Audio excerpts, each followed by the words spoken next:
dapat doanya Nabi, Allah mahdi qaumi fa innahum la ya'lamun. Kayak apa baiknya Nabi, orang yang menyakiti, yang melukai, tapi Nabi masih berdoa, Allah mahdi qaumi fa innahum la ya'lamun.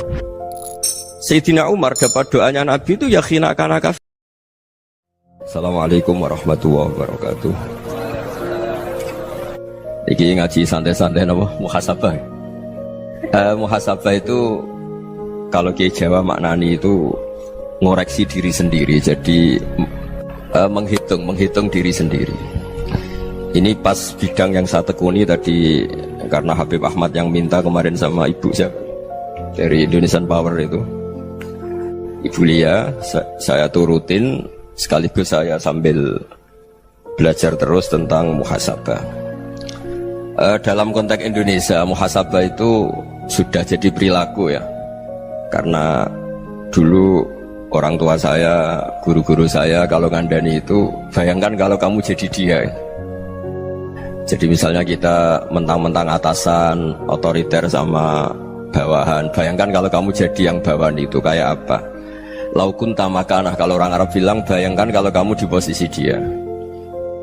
Makanya guyonannya orang-orang Indonesia itu kan orang ngaramkan judi gitu, bareng dikasih tahu, tapi yang menang anak jenengan, alhamdulillah. Ternyata ngaramkan itu karena ada anaknya, kalau anaknya yang menang ya seneng. Meskipun itu guyonan, tapi saya punya padanan itu dalam kitab Hikam. Nabi Ibrahim itu Khalilur Rahman, tentu bencinya minta ampun sama yang namanya maksiat. Suatu saat beliau diterbangkan di alam malakut. Itu kalau di Hikam saya halaman 15 juga, saya masih ingat betul. Mungkin kalau Anda beda halaman karena beda cetakan. Setelah diterbangkan di alam malakut, diperlihatkan sama Allah, ada orang pezina, ada orang syaribul khomri, ada orang mabuk, ada orang macam-macam. Allah tanya sama Nabi Ibrahim, bagaimana pendapat kamu Ibrahim tentang mereka yang maksiat? Kata Nabi Ibrahim, ya Allah, habisi saja mereka, mereka hidup di bumi engkau, makan rezeki engkau, kemudian mereka tidak taat sama engkau. Singkat cerita, di fase itu, saya ulang lagi, di fase itu Allah nurutin sampai sekian peristiwa, mungkin 3 atau 4. Sudah, setelah sekian tahun Nabi Ibrahim lupa peristiwa itu, kemudian beliau diminta menyembelih anaknya. Ini versi kitab Hikam. Memang versinya banyak tentang kenapa Nabi Ibrahim disuruh menyembelih anaknya. Ketika mau menyembelih anaknya, Nabi Ibrahim ragu. Huwa samratu fuadi, anak saya ini buah hati saya, kenapa engkau suruh menyembelih? Terus kata Allah, apa kamu tidak ingat ketika kamu saya angkat di alam malakut, kemudian kamu usul bunuh-bunuh, saya tidak mempertimbangkan usul Anda, tapi kenapa sekarang saya merintahkan kamu mikir gitu? Terus, ya karena ini anak saya ya Allah. Terus kata Allah, rumang samu wong sumpukon mata ini gak gawean kau sing gawe kowe enak wae usul mata ini. Jadi saya yang bikin, kemudian Anda enak aja usul membunuh. Semenjak itu Nabi Ibrahim itu di eranya itu asfaqun nas, orang paling sayang sama manusia. Karena kadang kita keras itu ya kebetulan tuh udah anak kita, ada keluarga kita. Cara orang Jawa itu kan gitu ya, kalau ada perempuan terus macak yang macam-macam pakai sepeda motor cowok, terus wah itu luput suwuk, semoga-moga gini. Tapi setelah dikasih tahu, niku ponakane jenengan, semoga-moga selamat. Jadi jangan-jangan kemarin ahli ma'asi itu kebetulan tuh tidak keluarga kita. Kalau keluarga kita yang pernah salah pada kita, semangat kita mintakan maaf. Jangan-jangan kita didikte hukum sosial gitu. Jadi orang yang salah, kebetulan tuh orang yang menservis kita, atau keluarga kita, atau orang dekat kita. Jangan-jangan semangat kita mintakan ampun. Tapi kalau sama orang lain, kebetulan musuh kita semangatnya minta itu kena adab. Nah ini yang nggak boleh dalam Islam. Islam mengajarkan niru Rasulullah SAW, Nabi itu rahmatal lil alamin.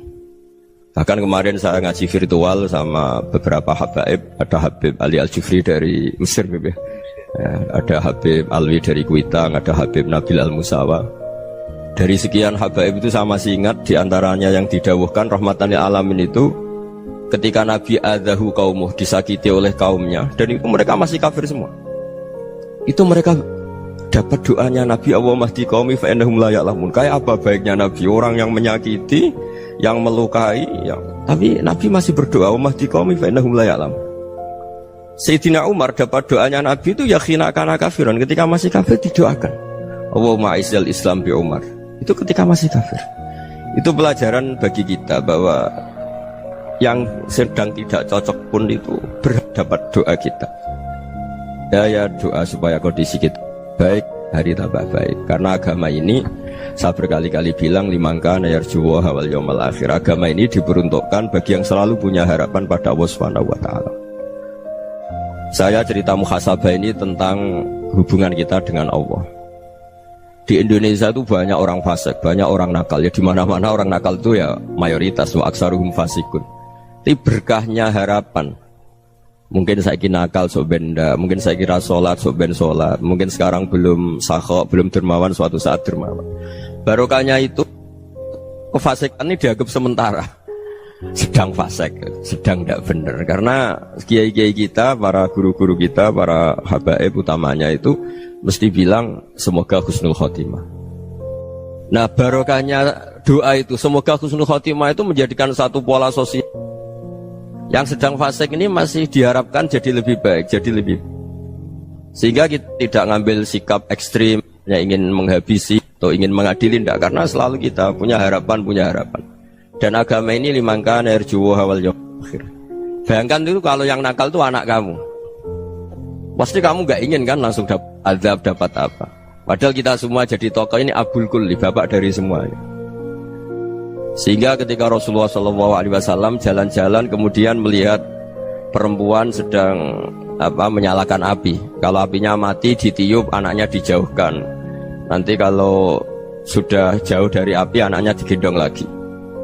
Terus kata Rasulullah, matur ke semua sahabat, Aro'aitum anna hadih tarihatan waladaha alan nar. Apa kamu berpendapat bahwa perempuan ini akan melemparkan anaknya ke neraka?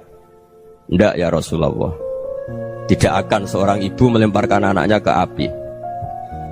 Terus kata Rasulullah, Allahu arhamu min hadih biwaladiha. Allah lebih rahman, lebih rahim dibanding orang tua ini kepada anaknya. Ini yang harus kita kenalkan terus, kita kampanyakan terus, supaya orang hubungannya dengan Allah itu nyaman, asik. Sehingga dengan demikian selalu ada harapan bahwa yang sedang nakal ini suatu saat tobat. Kita tidak boleh menghukumi pasti begini, pasti gini, itu tidak wilayah kita. Itu juga yang dicontohkan Rasulullah SAW. Secara lahir Nabi itu nggak berkenan sama Wahsy, karena Wahsy itu salahnya salah fatal karena membunuh ahabban nasi ila Rasulillah, yaitu membunuh Sayyid Hamzah. Jadi ketika Wahsy tobat, Nabi itu terima tobatnya. Dan ketika beliau dengan basariyahnya nggak siap ketemu Wahsy karena harus ingat Sayyid Hamzah, basariyahnya diturutin. Oke, kamu iman saya turutin, tapi jangan sering ketemu saya. Karena kalau ketemu kamu saya masih ingat sama paman saya Sayyid Hamzah. Kita bisa ngelola seperti itu. Kita tidak cocok sama orang, bagaimanapun mereka umat Rasulullah SAW, kita tetap mencintai mereka. Misalnya kalau beda agama, mereka sama-sama orang Indonesia, kita mencintai mereka atas nama warga Indonesia. Tapi kalau misalnya potongannya ora cocok, beda kultur, bawaannya itu mangkelno cara Jawa, ya bisa diilmoni, jangan ketemu.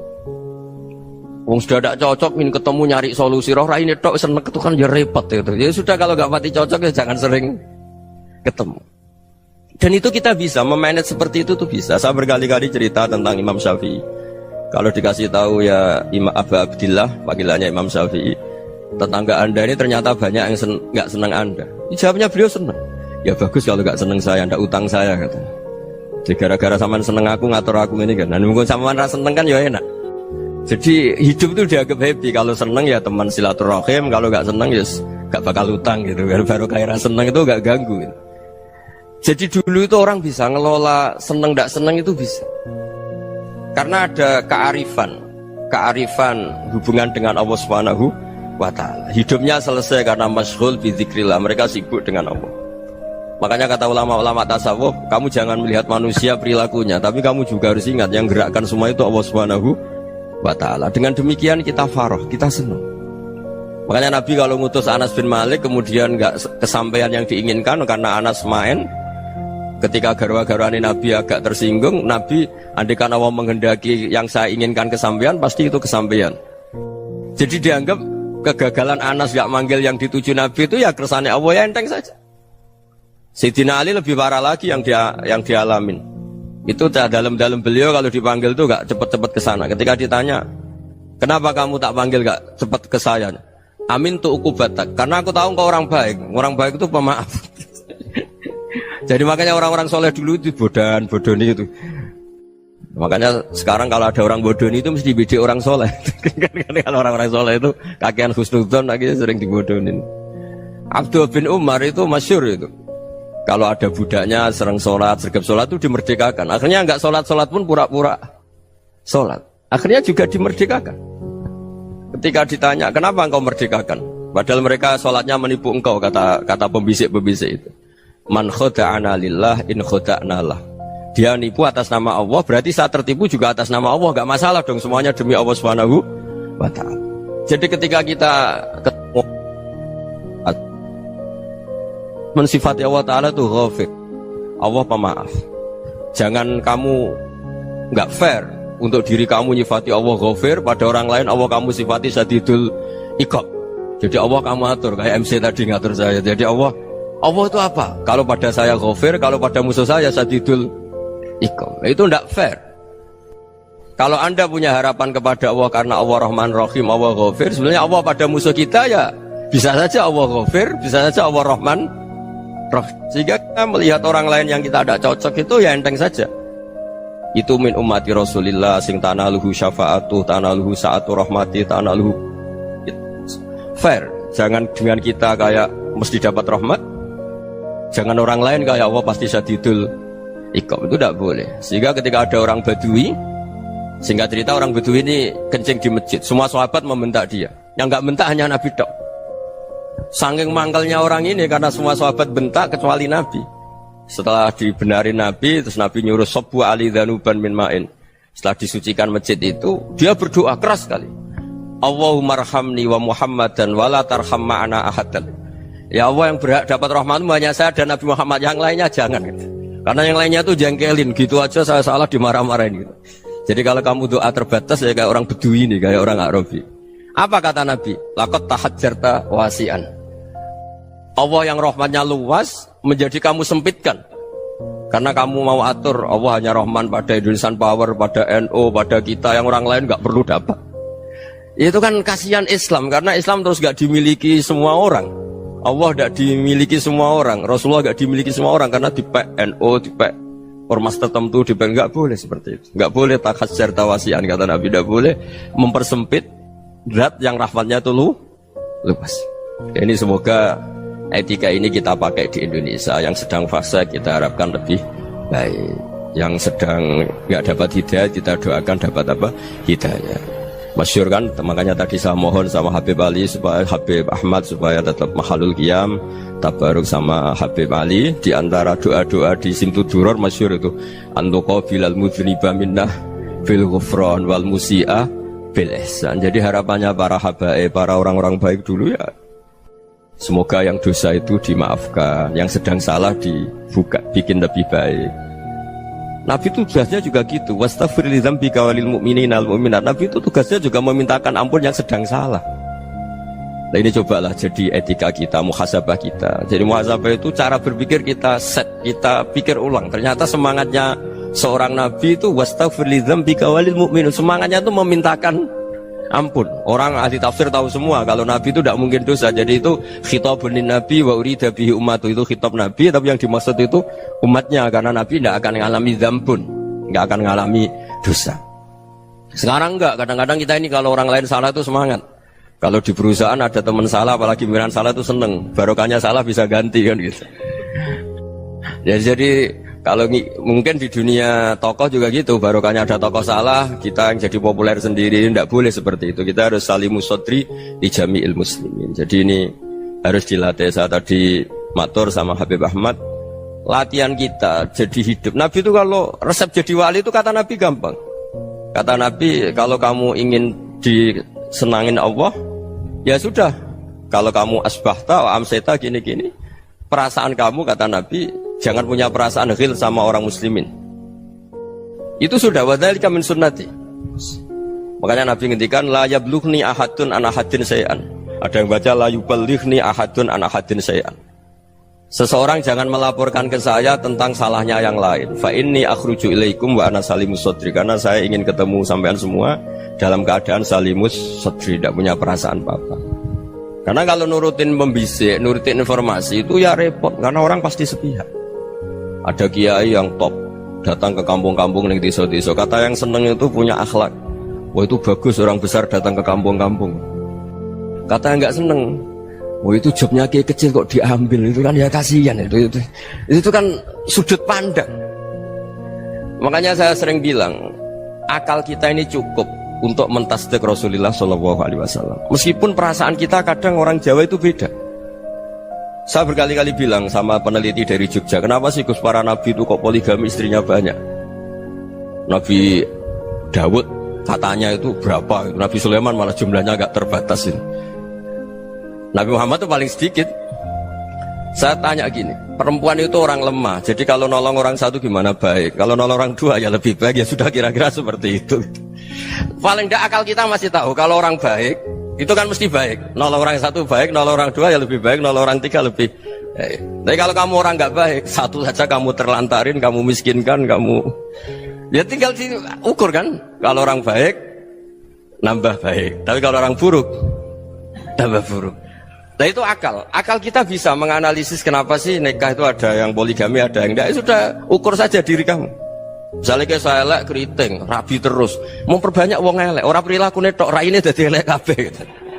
Tapi nak kowe ku ganteng, alim, ganteng, sugih, anake ganteng-ganteng, berhubung kowe saleh ahli swarga kabeh, mertua yo bangga karena karir kamu meyakinkan. Ini mertua kamu aja gak bangga mau nambah. Ipar gak bangga, mertua gak bangga, desa kamu yang kamu wayai juga gak beda dengan Nabi ketika nikah Juwairiyah itu gak ada pernikahan sebarokah Nabi dengan Juwairiyah itu Azharu Rasulillah. Di situ habis perang banyak tawanan, gara-gara jadi besanya Nabi langsung dibebaskan semua karena Azharu Rasulillah. Sekarang besanya Kanjeng Nabi. Dulu Abu Sufyan mangkalnya bukan main sama Nabi, gara-gara putrinya dinikah terus langsung jadi. Kalau kamu kan enggak, nikah satu, nikah lagi, satu kampung musuhi kamu karena istri pertama ya cemburu, yang kedua agak bangga. Wah itu selesai itu di dunia wal akhirah. Maksud saya, nganalisis Islam itu harus pakai akal. Dan akal yang dipakai, ini saya bawa ke kitab Ihya, adalah pikiran-pikiran para ulama. Makanya ketika Imam Ghazali ketika ditanya, fakaifa bi muslimin fasikin asawwaha fi jami'i amri. Kalau kalian ketemu orang fasik, orang Islam tapi fasik, perilakunya nggak ada yang benar. Kata Imam Ghazali jawabnya lucu, aneh. Ma min muslimin illa wa islamuhu ta'ah. Tidak ada orang Islam kecuali dia mau Islam, membenarkan Allah dan Rasul itu sudah taatnya dia. Kok kamu tidak bisa melihat taatnya dia? Dia pikirannya kan ini pemabuk, ini tukang apa. Tapi kata Imam Ghazali, sebenarnya kamu masih bisa berpikir positif. Ma min muslimin illa wa islamuhu ta'ah. Tidak ada seseorang Islam ketika dia milih Islam itu pasti ada taatnya, yaitu tasdik pada Allah dan tasdik kepada Rasulullah Shallallahu Alaihi Wasallam. Jadi dengan pola seperti itu, maka di antara guru-guru kita yang modern ya di era Mbah Maimun, di sini ada Habib Ahmad, Habib Salim, syair yang sering dibaca beliau adalah ada orang munajat sama Allah. Ini cerita munajat. Itu orang itu ngendikan gini, ana muznibun, ana mukhtiun, ana asi, huwa rahimun, huwa ghafirun, huwa afi. Ya Allah, saya mukhti, saya orang yang salah. Ana muznib, saya orang yang dosa. Ana asin, saya sering maksiat. Tapi engkau ya Allah, engkau ghafir, pemaaf. Engkau rahim, maha pengasih.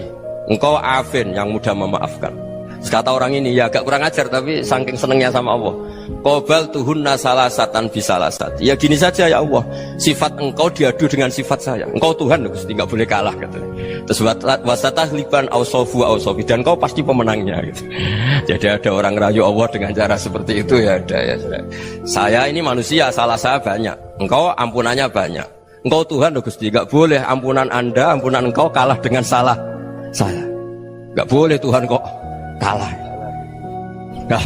Jadi untuk supaya orang punya harapan gitu. Banyak juga wali-wali yang jadab ketika datang ke makam Rasulullah SAW. Itu kalau dongo ya agak kacau sebenarnya, cara syariat agak kacau. Ya Allah, engkau punya dua pilihan. Jika engkau menjadikan saya soleh, surah habibuk, yang senang kekasihmu, yaitu Rasulullah SAW.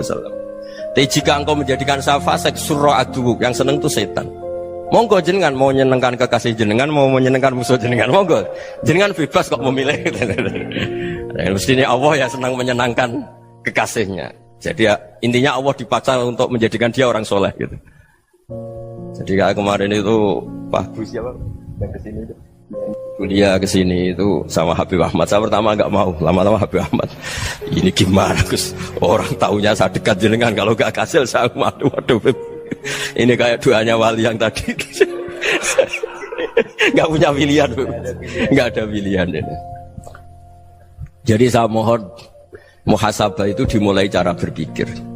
Makanya di sini sebetulnya teks ini supaya dapat barokahnya Ihya. Ini kitab yang disenangi para habaib, para ulama. Sebetulnya teks di muhasabah itu redaksinya gini ya, yang lengkap.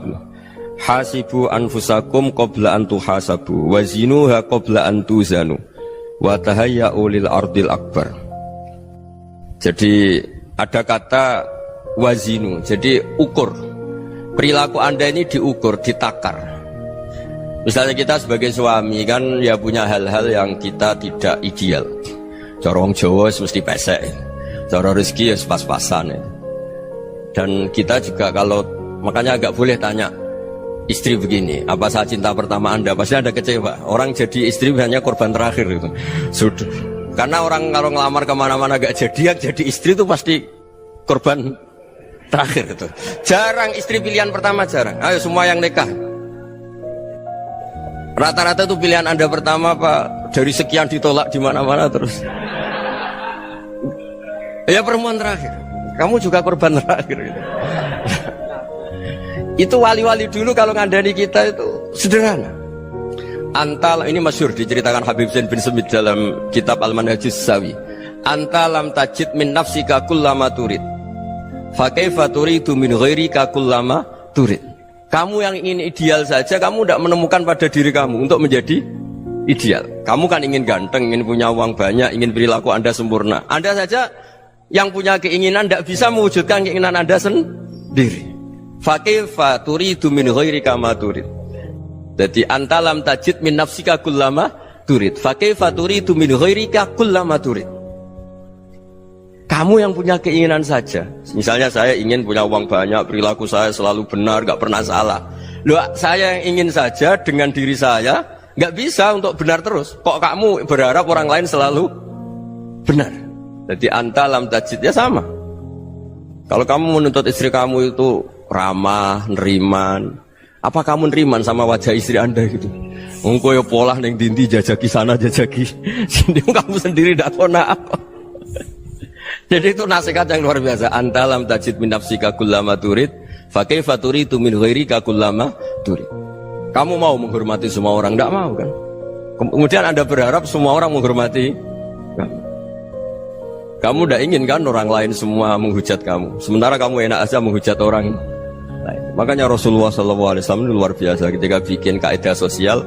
Apa la yu'minu ahadukum hatta yuhibba li akhihi ma yuhibbu li nafsi. Jadi kalau ukuran iman itu sederhana. Kalau sesuatu itu baik, nyaman bagi Anda ya bayangkan itu pada teman Anda. Misalnya Anda bangun tidur sudah acak-acakan, gak punya uang, utang jatuh tempo, kan gak ingin ketemu orang. Ya kamu jangan bertamu ke jenis ini, karena dengan kamu yang alami juga gak siap ketemu orang. Makanya ada Habib Alim itu dilapuri sama seseorang. Habib, dulu teman saya itu ketika saya kaya itu sering main ke saya. Setelah saya miskin, mereka tidak main ke saya. Kata Habib itu bagus, sunnah Allah begitu itu bagus. Coba kalau kamu dulu kaya, teman kamu main kan kamu gaya, di rumah ada makanan, bisa hormat tamu. Setelah kamu miskin jadi buruh manol di pasar atau buruh bikin boto, teman kamu datang, malu enggak kamu? Mendingan enggak datang gitu. Akhirnya baru, oh ya alhamdulillah kalau gitu. Loh ya kan dulu teman kita datang, kita ada Alphard, istri cantik, rumah bagus lah, kita miskin, buruhnya orang pas dibentak-bentak, teman kamu udah datang. Milih datang kamu enggak kalau setelah kamu jatuh? Enggak kan? Jadi barokahnya ilmu itu terus. Ya, tapi kadang-kadang orang tuh, wah setelah saya miskin teman-teman enggak kasih ke sini. Ya kalau kamu sudah jatuh, teman-teman kamu situ jadi tontonan. Ya mulai sekarang cara berpikir itu dirubah. Dulu yang namanya kiai itu kalau diundang orang itu ya agak-agak senang. Semenjak saya itu agak rubah. Mengundang kiai, ngatur kiai itu tak haram-haramkan ya ada lumayan lah, sekarang itu sudah mulai agak beretika. Dulu itu ngundang tuh tanggalnya ditentukan, jamnya ditentukan. Enggak mikir apa kiai saat itu nganggur, enggak. Punya wadifah, enggak. Dia milih tanggal yang dia nganggur, gak mikir pas itu kiainya nganggur apa. Enggak. Ya saya hanya cerita aja, kamu tersinggung ya monggo, boten nggih monggo itu kan. Jadi saya mohon lah supaya tadi saya juga matur ke Habib Ahmad. Jadi untuk orang merasa ikut sunnah Rasul itu gampang sekali kata Sayyid Muhammad. Dulu Nabi berpakaian ala daerahnya. Kalau mikot ya pakai mikotu baladi. Karena Nabi orang Madinah dan beliau berdomisili di Madinah, ya misalnya mikotnya dari Bir Ali misalnya. Tapi kalau Anda orang kawasan Tanim mau umrah ya dari Tanim. Misalnya kawasan Jirona ya dari Jirona. Artinya apa? Kamu ngambil mikot karena Nabi mikot misalnya dari Bir Ali, bukan berarti kamu harus seperti Nabi di Bir Ali. Kamu orang Mekah, misalnya kamu orang Tanim, orang ya harus dari mikotu apa? Baladi. Sama, makanya di fikih-fikih itu kalau tahnik anak, Nabi orang Arab, halawiyatnya kurma ya kurma. Kalau orang Jawa sedegan, semua podo-podo. Ya, podo-podo manis. Jadi ini tabaruk sama Sayyid Muhammad, ini ada murid beliau, Habib Ahmad, saya baca. Supaya orang itu merasa ikut Nabi itu gampang sekali. Ini saya baca ya di halaman, tadi disaksikan Habib Ahmad 433 di kitab, apa begini? Manhajus Salaf fi Fahmin Nusus. Itu kata Sayyid Muhammad, wa kanat sunnatu Rasulillah annahu yat'amu ma yajiduhu fi ardi wa yalbasu ma yajidu wa yarkabu ma yajidu mimma abahu wa ta'ala. Faman istamala ma yajiduhu fi ardi fa huwa al-muttabi' lis-sunnah. Kama annahu hajjal baita min madinati. Faman hajjal baita min madinati nafsihi fa huwa al-muttabi' lis-sunnah wa illam takun hadhil madinatu tilka. Jadi intinya misalnya Nabi dulu itu ngasih sedekah kepada fakir miskin ya pakai dinar, dirham.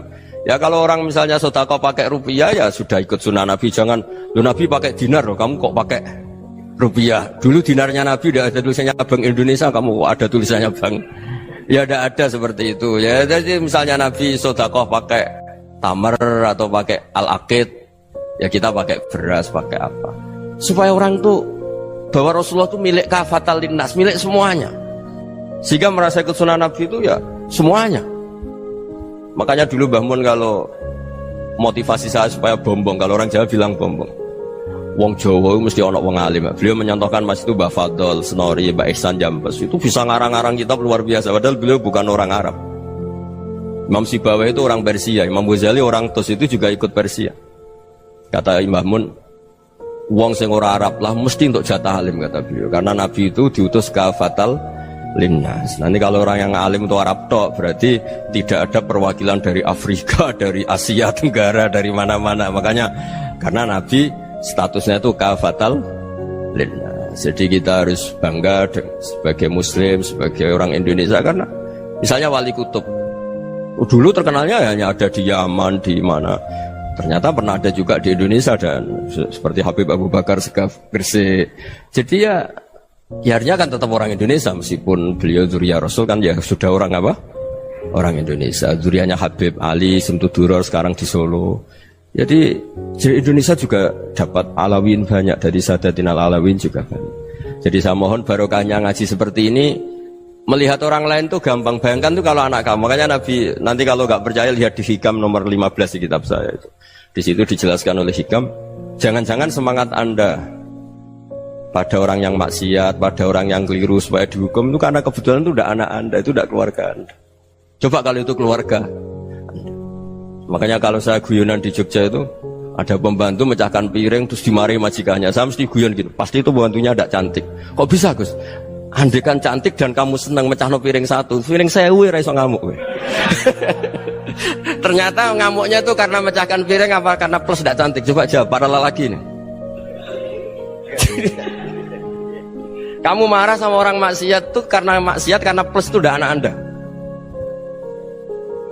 Bayangkan kalau itu anak Anda. Itu hebatnya Rasulullah SAW. Karena kita yang salah pun kadung umatnya, Nabi tetap ngasih fasilitas syafaati li ahlil kabair min ummati. Kayak apa baiknya Nabi? Udah ikut maksiat tapi ikut fasilitasi ngasih syafaat. Loh kalau li ahlil ibadah kan wajar. Nabi ketika ini syafaati li ahlil kabair min ummati. Ya karena tadi logika yang dibangun Rasulullah itu logika yang luar biasa. Kita semangat orang lain kena hukuman itu karena kita tidak punya ra'fah, tidak punya rahmah. Coba kalau Rasulullah yang bil mukminina raufur Rahim. Semangatnya itu mendoakan supaya tobat, mendoakan diampuni. Dan itu juga yang diperintahkan oleh Allah Subhanahu wa taala, wastaghfir li dzambika walil mu'minina wal mu'minat. Ya semoga barokahnya ngaji ini, barokahnya Habib Ahmad, barokahnya Maulid Simtud Duror, barokahnya semua kitab madaih tiba berjanji semuanya, barokahnya Ikhya, barokahnya Said Muhammad, barokahnya guru kita semua Mbah Maimun, bapak saya. Kita ini ngikuti manhaj, ya, ngikuti apa? Manhaj. Saya sering didhawuhi Mbah Mun, kenapa ihdinas siratal mustaqim bukan siratoka? Bukan jalan engkau ya Allah, karena Allah itu nggak bisa kamu tiru. Allah itu tidak tidur, tidak makan, tidak kesel, tidak capek. Yang bisa ditiru itu siratal ladzina an'amta alaihim. Yang bisa ditiru manusia ya niru manusia. Karena Allah itu tidak bisa ditiru, makanya ihdinas siratal mustaqim siratal ladzina. Dan niru siapa? Niru guru-guru kita. Termasuk niru cara pandang. Jadi misalnya ada orang awam di rumah itu hanya delok reng, delok tikus liwat, itu kan kayak nganggur. Kok ora tahajud malah mendelok reng. Melihatnya jangan gitu. Huwa tarokal ma'asiyah. Dia di rumahnya ndak dugem, ndak kemana-mana. Dia berarti malam itu tarkul ma'asi. Tidak nyopet, tidak garong, tidak ke tempat maksiat. Susahnya apa sih husnudzon? Jadi jangan lihat huwa tarkut tahajud, huwa tarokat tahajud, wa taroka qiyamal lail. Oke ya, namanya orang begitu ya tidak tahajud, tidak qiyamul lail. Tapi susahnya apa sih kamu bilang huwa tarokal ma'asiyah? Dia juga meninggalkan maksiat, dan tarkul maksiat itu tuh ibadah. Supaya orang tuh gampang lah husnudzon sama orang muslim. Ini orang mukmin, orang yang luar biasa. Di mata Allah itu orang yang luar biasa. Kayak tadi Imam Ghazali, kalau saya ketemu orang muslim kemudian dia tidak pernah baik, gimana? Kata Imam Ghazali, ma min muslimin illa wa islamuhu ta'ah. Tidak ada orang Islam ketika dia mentasdihkan Allah dan Rasulullah, berarti dia juga punya taat. Ya ini latihan saja, sing iso nglakoni Habib Ahmad kula namung cerita mawon. Kula cerita secara akademik, saya punya kitab, saya baca, dan alhamdulillah kita paham barokahnya para guru, dan supaya terbiasalah. Sebaik-baiknya ibadah husnudzon billah wa husnudzon bil mu'min. Soal tidak cocok ya diilmoni tadi ya, namanya agak cocok ya jangan sering ketemu. Seperti Rasulullah SAW, beliau karena sangat mencintai Said Hamzah, ketemu orang yang pernah begitu sama Said Hamzah ya beliau secara basyariah tidak siap.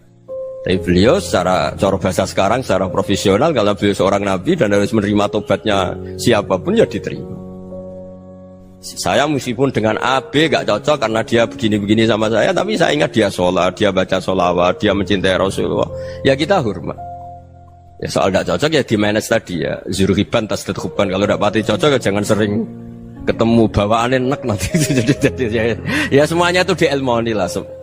Makanya ngendikane Ma'ruf Al-Qurhi ada yang baca Al-Kharki, mangqala fil yaumi salasa marrat wa marham ummata Muhammad kutiba minal abdal. Karena semangat mencintai siapapun satu hari sering baca marham ummata Muhammad, wa ma aslih ummata Muhammad, wa ma tajawaz an ummati Muhammad, itu mesti kutiba minal abdal. Dia pasti termasuk wali abdal. Maksudnya semangat mencintai ya dilatih lah.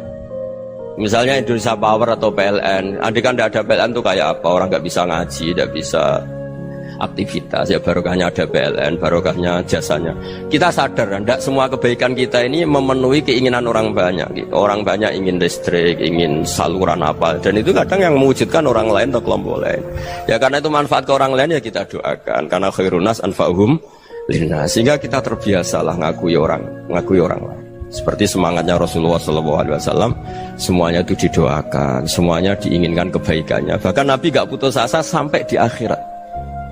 Ketika Nabi lain sudah putus asa karena sudah akhirat, sampai dimintai syafaat semuanya bilang nafsi, nafsi. Karena merasa semuanya gak punya nyali di depan Allah, karena ini sudah akhirat, sudah finish. Tapi apa Rasulullah? Analah, ya udah saya sanggup mensyafaati kalian. Terus kata Nabi, fa'atiyal arsya, saya mendatangi aras, fa'akhirru lahu sajidan, saya sujud, wa ahmaduhu bima hamida allamaniha rabbi. Kemudian saya tetap muji Allah dengan pujian yang terus menerus. Padahal sudah di akhirat, sudah finish. Nabi dimintai syafaat masih sanggup, karena Nabi tahu akhirat tidak bisa mendikte Allah, tidak bisa. Allah terus bilang, ya Allah ini akhirat loh, engkau sudah tidak boleh mensyafaat, tidak bisa.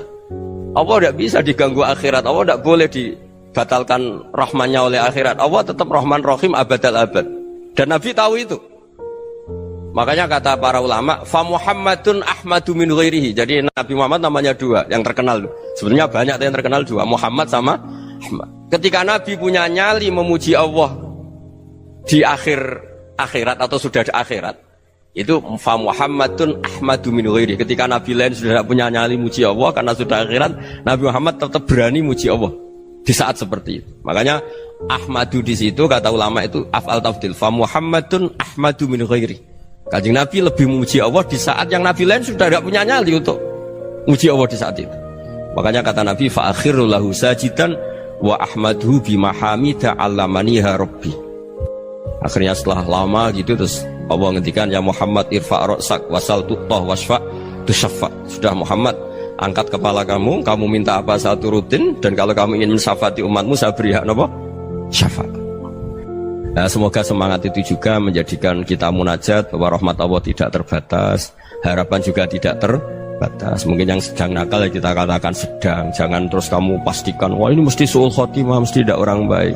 Ndak, agama ini liman kana yarjuha wal yaumal akhir, selalu bagi yang punya harapan. Ya, mugi-mugi dapat barokah semua. Mantul dengan kata wassalamualaikum warahmatullahi wabarakatuh.